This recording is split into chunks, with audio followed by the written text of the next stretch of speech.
Our next guest is the king of marketing operations.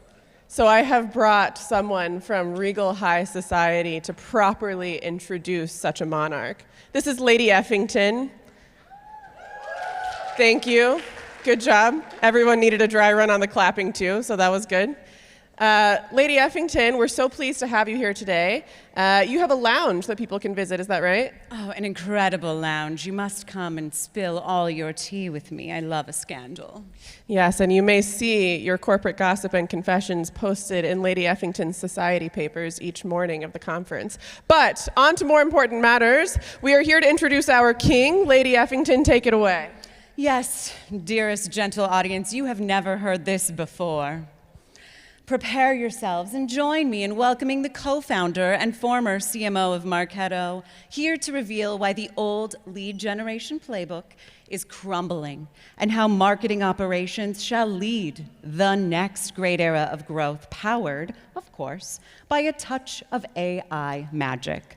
Today, we embark upon, dare I say, a whole new world of marketing. Behold, the Sultan of Strategy, the monarch of messaging, and the king of marketing operations himself, Mr. Jon Miller.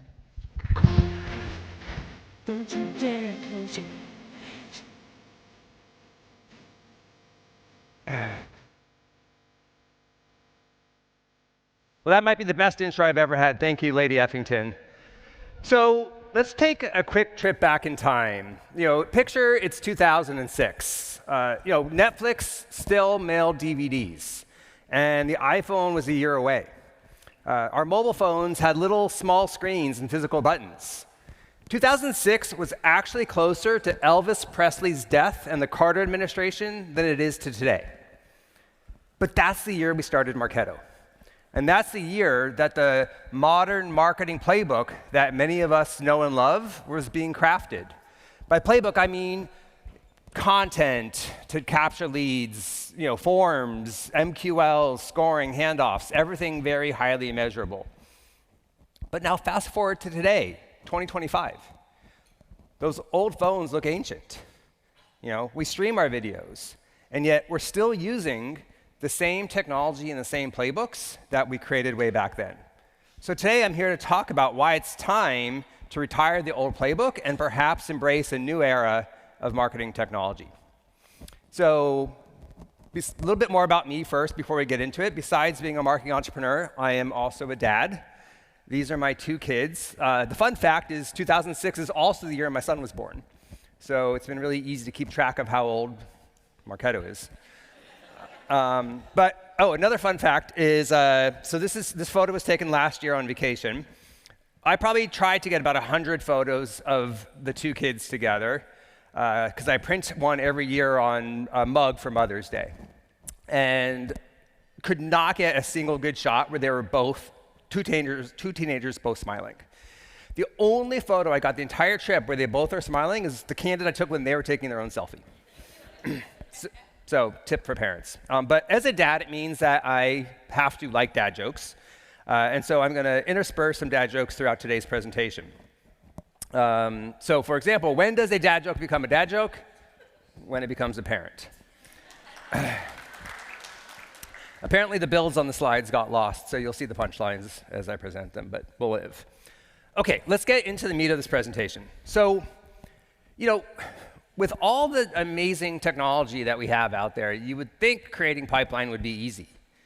But when I talk to marketers, CMOs, marketing operations people, I hear the opposite. It's hard. It feels harder than ever to achieve our goals. Some statistics.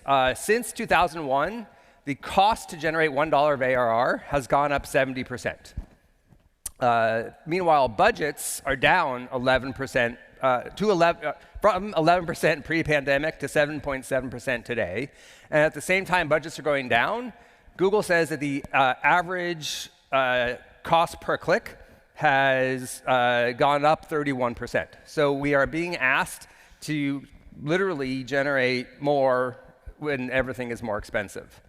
Only about 50% of companies are meeting pipeline. Only 34% of companies hit their lead generation goals. And SDR productivity has fallen by 55% since 2014. So what's going on? Like we have these great playbooks and best practices. Something's not working.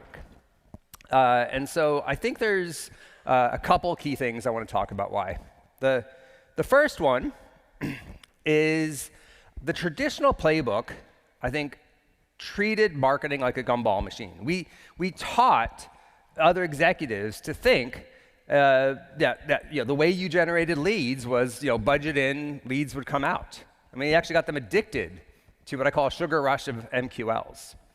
But that's not the way buying works.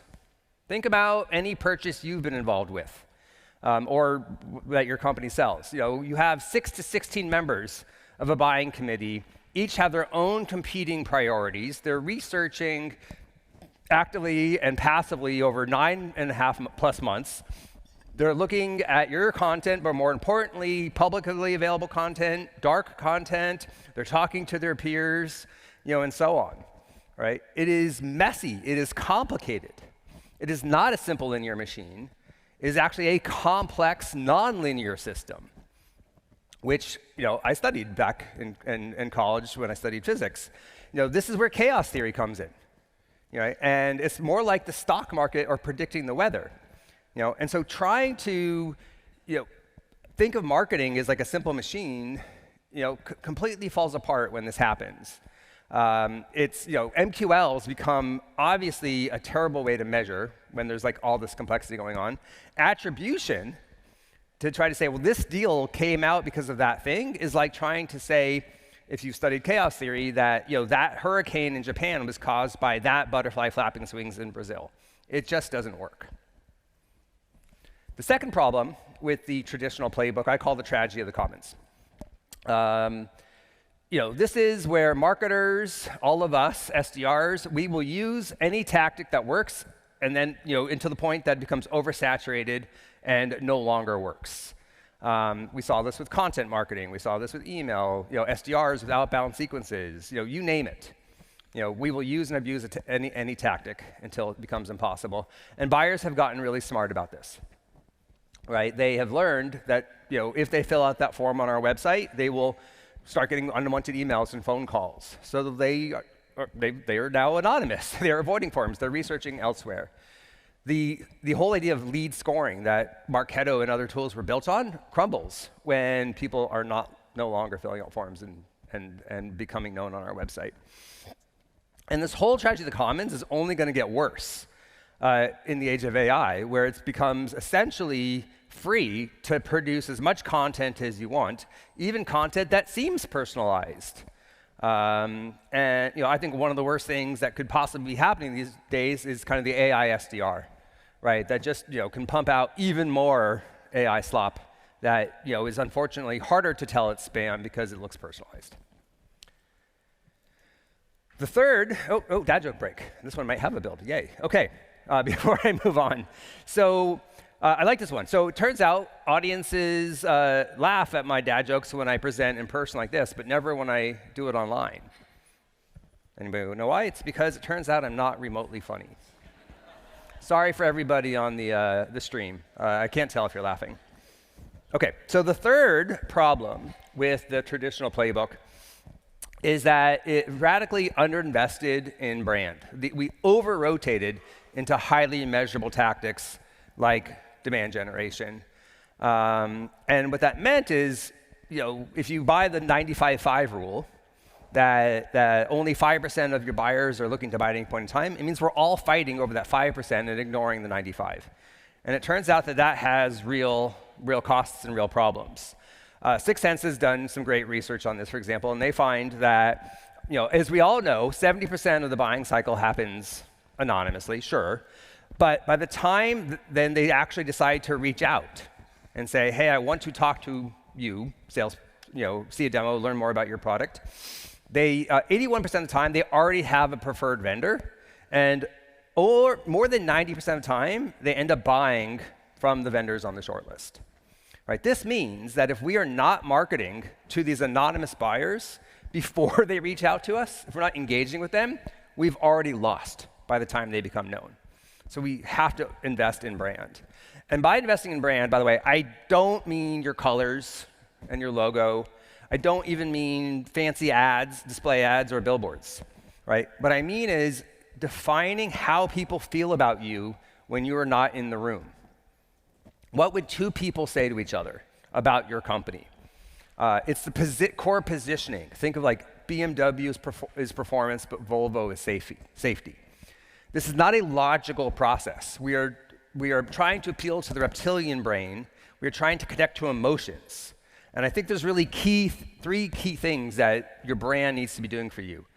First is helping buyers become aware they have a pain. Buyers already have the pain. I don't believe you can do demand gen to create the pain, but you can help the pain that you solve become more top of mind for them. You can build awareness and trust in your company. And lastly, you can help establish that differentiation in your mind, like, as I said, BMW performance, where differentiation has to match what I call the MUD acronym. It's got to be meaningful to the buyer, unique to you, and something that is defensible. That's what I'm talking about when I talk about brand. Okay, so the fourth problem with the traditional playbook is that it was over-focused on the short term. Sales is all about this quarter, and they tried to push marketing to be all about this quarter. Emma Clayton says that we've become pipeline-obsessed hamsters on the quarterly wheel. But this has some real problems for the customer experience. There's all these problems here, right? But what they all have in common is they are doing what's right for us and not right for the customer. When we bombard our buyers with emails they don't want, gate content behind forums, sick SDRs on anybody who stops by our booth at a trade show, we're not building the relationships, we're actually burning them and hurting our ability to generate, to be at the top of the short list when they decide that they actually want to reach out to us. So those are the 4 problems of the traditional playbook. I'll get into now what that means we need to do in the future, but we'll do another quick dad joke break. So this one's very apropos to what I'm talking about. Kellogg's just hired a new global CMO. Their number 1 priority is raising brand awareness.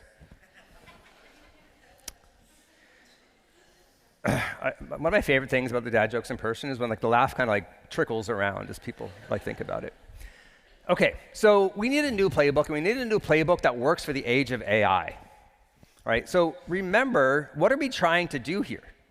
Right? We are trying to get our message in front of otherwise unidentified buyers, who we don't necessarily have permission to reach and aren't necessarily coming to our website. Right? And we have to do that when increasingly AI is going to get in the way of our marketing. Right? We've all experienced this over the last 6 months with zero-click search and the rise of AEO, or whatever you want to call it, and where we have to now make sure that our messaging shows up appropriately when people are searching and not coming to our site. The same thing's going to happen to your emails, where we're going to have agents in our inboxes parsing the emails for us and basically telling us which ones we should pay attention to, which ones we shouldn't. And as marketers, we need a way to break through all this and engage the buyer. And I think there are 3 strategies that are part of the new playbook that I'm really leaning on. The first is just relationships, which is a broad category, but what I really mean by it is when creation of information is abundant, trusted insights become in short supply. And the source of the content becomes the source of the trust. It becomes more valuable in some ways than the content itself. And so how do you cultivate trusted sources, with your buyers? And that's the relationships. So that can be through partners, right? If a partner says, I vouch for the solution, that carries weight. Communities are obviously important. Marketing ops community, right? You all talk to each other about what marketing technologies you like, right? That's trusted. That matters. B2C influencers have been a strong way of kind of getting through this. That's going to rise in B2B. And I think an interesting subcategory of influencers for B2Bs we see as founder brand, where basically you take an employee or the executives of your company and help them, become an influencer kind of in their own right. If any of you follow me on LinkedIn, this is what I'm trying to do for my company while we're still in stealth, so that I can become a trusted source to the market. The second thing we can do in the age of AI is experiences. Human experiences. Coming to an event, talking to other humans, taking them to a nice dinner, frankly, doing some fancy things. Chris Penn has a great analogy here. AI can summarize content, but it can't summarize an experience. That's like the photo of your vacation can't replace your feeling of the toes in the sand. So how can we focus on providing value and fostering genuine human connections as opposed to just pumping out more content? Speaking of pumping out content, I did use AI on a lot of these slides here. If anybody's paying really close attention to this one, this guy has 6 toes, which I left in the deck purposely as a cautionary tale. The third thing that I think works in the age of AI, I call craftsmanship. And what I mean by craftsmanship is humans can tell when something was crafted by a human, that it took time, that it had care and energy that went into it. I hope that when I post content, even though, again, I'm using AI to help me, that you can see there's care and energy that goes into it, and that has something that stands out. Original content can play a role here, but what I really think is exciting is the opportunity for original research. Where a company produces content that's valuable to their target based on often only data that they have. 2 companies that do this really well, Gong, with call recordings, and they produce content like when should you swear on a sales call, which is really actually cool content for a salesperson. Carta produces amazing information about cap tables and equity distributions and fundraising strategies, which is, to me, as an entrepreneur, incredibly valuable. And that builds their brand and stands out for me. I seek out that content. So those are the 3 things: relationships, experiences, and craftsmanship that work in the age of AI. So now we'll get into what it means for technology. But first, I learned that you shouldn't use double negatives, because it turns out they are a big no-no. All right, trickle, maybe, double, 2 no's. All right, anyway, maybe I need to replace that one in my deck. All right, I'll be here all week. So let's talk about technology and the role of AI in marketing tech. So we want to do these new things. We want marketing operations to help lead the charge on relationships and communities and craftsmanship and experiences and all these wonderful things. And as the founder of Marketo, I'm frustrated by the fact that our technology actually holds us back. It prevents us from doing these things. Rigid rules make it hard to craft personalized experiences. Email-centric systems make it hard to meet the customer wherever they are. Lead-centric architectures make it hard to really think about the complex multi-nature of the buying group, and so on. My hope is that as we unshackle ourselves from the technology, we can actually free ourselves to focus more on the things that ultimately matter. So I've been thinking a lot, not surprisingly, what is the future of technology in the age of this new playbook? And there's a couple key ideas that I think are going to be important and describe what will be coming over the next few years. So the first is really the ability to orchestrate across channels to both known and unknown buyers, right? And this is important because remember that mission I talked about earlier. How can we influence people to have emotions that we can't measure and about problems that they don't even know they have? So what do you need to do here? So first, we need the ability to actually understand them and get signal from them before they are known and actually have filled out a form on our database. So we've been all using intent data for a while. That's important.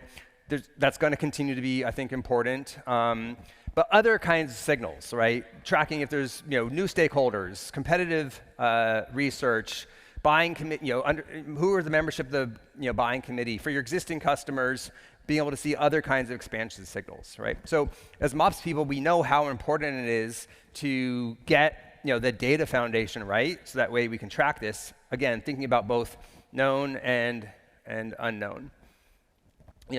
Then we need to start to think about how do we then orchestrate that experience across the entire life cycle. This is not just about pre-sale. This is about marketing to them before they're known, when they're actually in an active sales cycle, and beyond. Which, by the way, is quite hard to do in legacy marketing automation because you don't have access to data like product usage and support tickets very often. And if you don't understand buying groups, you just get locked, trapped in, oh, well, that account's a customer, and you treat everybody in that account monolithically like a customer when there's actually a different buying group who might be looking at something different. And then you need to coordinate across, personalize the right action across, every channel, moving beyond just email, but thinking about obviously web, advertising, and so on. So sounds like the dream, I understand, but frankly, we've been tackling this problem with fragmented solutions for too long. So then, when we're doing this, we want to personalize the right action, for each person. By personalization, again, I'm not really focused on just personalizing the text, right? That's too that's valuable, but it can also become the AI slop. What I'm really focused on is the classic: do the right action at the right time, right? Figuring out not just what to send, but when to send it and how to send it, over what channel. Doing that for every account and every buying group. So, I show a picture of an AI DJ here because I actually think Spotify is a really cool analogy here, right? Every one of us listens to Spotify, right? And we get a personalized playlist of songs based on our preferences, what we've listened to and so on. Spotify is not inventing new songs for us, right? There's a library of songs that artists have created, but it is mixing the songs for us in the right order that's going to be right for us. To me, that is true personalization, where the analogy to marketing is, your marketers will create the content, the library of things that could be possible. But then rather than the marketing operations team micromanaging the exact list of who should get this and this should go out, but I got to exclude these people because they're getting this other email, and managing that whole air traffic control, you let the AI do that. Creating a custom sequence for each person based on exactly who they are. This idea of one-to-one has been around. We talked about it at Marketo 15 years ago. Every machine learning vendor has been talking about this. I think part of the reason I'm so excited for marketing technology right now is because the prior approaches to doing this one-to-one have just not worked. You can't do it properly with rules. They're too brittle, they're too rigid. You can't if this and that your way to kind of complete personalization. And traditional machine learning didn't work because B2B data is too sparse, right? There's too many possible things the buyer can do across different members of the buying committee, too many possible actions we can take. Traditional ML models literally just won't train properly to solve this problem. But Gen AI is actually quite good at it. And I think it's, having pursued this my entire career, I could not be more excited about the possibility of finally delivering one-to-one personalization and moving to this idea of playlists. Just as a sidebar, what I'm describing, by the way, is exactly what Forrester calls a revenue marketing platform. Forrester has stopped having separate waves for marketing automation and ABM. They describe a single unified, their wave puts both vendors on this thing. But they talk about, obviously, data unification across accounts, people, and buying groups as the new future. They talk about adaptive journeys, which I'm talking about as playlists. They talk about account orchestration, which I'm talking about is reading different signals and then working across channels, and supporting the full customer lifecycle. So, I guess this is just to reinforce, I'm not the only one saying this stuff, okay? I think it goes even beyond revenue marketing platform, though, because, yeah, that's what people are buying today. But, if you follow the AI, comment that all that happens out there, what we all know is we're moving to an agentic world, right? I'm not telling you anything here. So we need to move beyond just a platform. Here's your single, tool that you have, to something that looks more like a set of AI agents that are working and talking to each other. This is why it's going to be so hard for the legacy marketing tools to, I think, really deliver on this world, because you can't just re-architect a legacy platform to become agentic. I think we're going to see a future where there'll be many agents, but the 5 that I'm really talking about, is an intelligence agent, which is all about bringing the data that you have, processing the signals for you, and turning them into actionable intelligence. An audience agent that then works off of that to help the marketer understand who are we going after and what are the different micro segments that then feeds into a campaign agent to sort of start creating a library of offers. The campaign agent is in some ways the human control layer, where the human is basically telling the other agents, this is what I want to do. This is what you can do.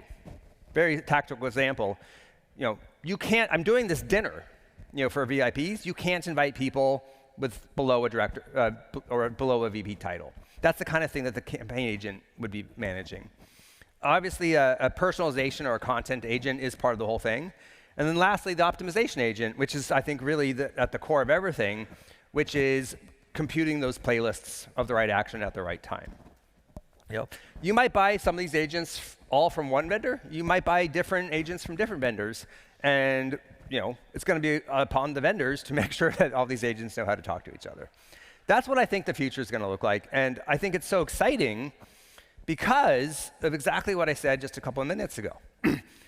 This agentic AI marketing future is not about replacing humans.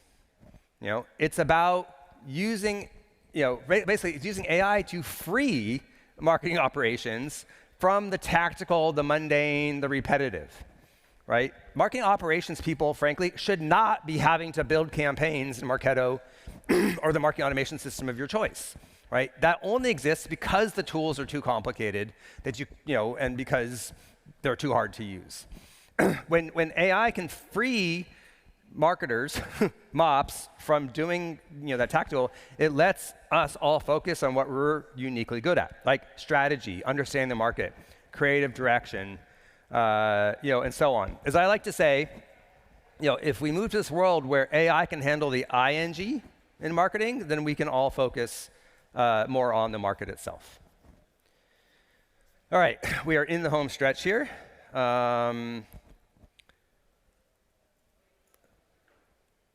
Sorry, no, I have one more quick. Oh gosh, I have a whole other section. Okay, I'm gonna have to speed up for the end part here. I used to live on a houseboat, and I dated the girl next door. Eventually, we drifted apart. Okay, sorry, I apologize for I had a section. I'll do this part relatively quickly. So how do we measure this new playbook? It's not gonna be MQLs, right? That was bad behavior, drove the wrong things, and it doesn't match how B2B buying works with buying groups. We need to shift from MQLs to buying groups, from attribution fights to shared pipeline goals, and from lead volume to things that are more about brand health. This is what I think the dashboard of the future needs to look like. Obviously, I won't talk about everything, but there's obviously a brand health column, which are your leading indicators that predicts future pipeline capacity, your pipeline impact and quality, not just did we create enough pipeline, but is the pipeline good? And you'll see a metric that I'm introducing called the Qualified Buying Group, or the QBG, that replaces the MQL. And then lastly, a set of customer journey metrics, because the importance of thinking about the post-sale, and that's where the real revenue lives. What's great about these metrics is they create alignment as opposed to fights across the revenue team. And they focus on really what matters, like building brand, creating quality, pipeline, and keeping customers successful. How do you actually define buying groups? Don't have time to cover all this. I'll do a LinkedIn post about it. The short answer is, unfortunately today, marketing technology doesn't do this well, right? It's why the best practice today is you have to do it with your Salesforce or with your CRM opportunity object. That's great for now. I think future technologies should make it easier to manage buying groups and have the QBG as a real metric. I'll leave it at that. I do want to spend just a minute on measuring brand, because I get that question a lot. And the reality is the traditional cheap way of doing it, which is branded web search, it's going away. You got to measure your brand in AEO and how you show up there. But I am actually a huge fan of doing brand surveys to measure this. The CMO of Grammarly, what she cares about more than anything else is people perceiving them not as a writing tool that your kids use, but as an enterprise AI solution. So she runs a survey every quarter that says how much of my ICP thinks of this that way. And she's convinced her board that that is the #1 metric marketing needs to focus on. You can do it. It's not that expensive, 10K or so. You need about 100 people to get statistically valid results. OK, now I'm wrapping up. So we all want to be in revenue marketing. The whole point of the old playbook was helping marketing stop being a cost center and more being a revenue driver. And MQLs and all that was trying to embrace revenue marketing. But that's not revenue marketing. MQLs are not revenue marketing. True revenue marketing is shaping the buyer's perceptions so that we are the ones the buyers contact when they are ready to buy. It's about having positioning that's so powerful that we win the deal, over the competition, and brand equity that's so strong that customers stay and retain with us, over time. If marketers can create that, if marketing operations can help support that, that's truly having an impact on revenue. Okay, we did tease a little bit of what I was going to talk about here is what I'm building in my stealth startup. I've given you a lot of hints. So I'll just wrap by saying I embrace all of you to help me in wiping out the legacy maps. We have some of these little wipes around if you want to grab one. And then with that, last joke, my company hired a new CFO, and I said, hey, bro, do you want to see the new marketing pamphlet? He said, brochure. With that, thank you very much.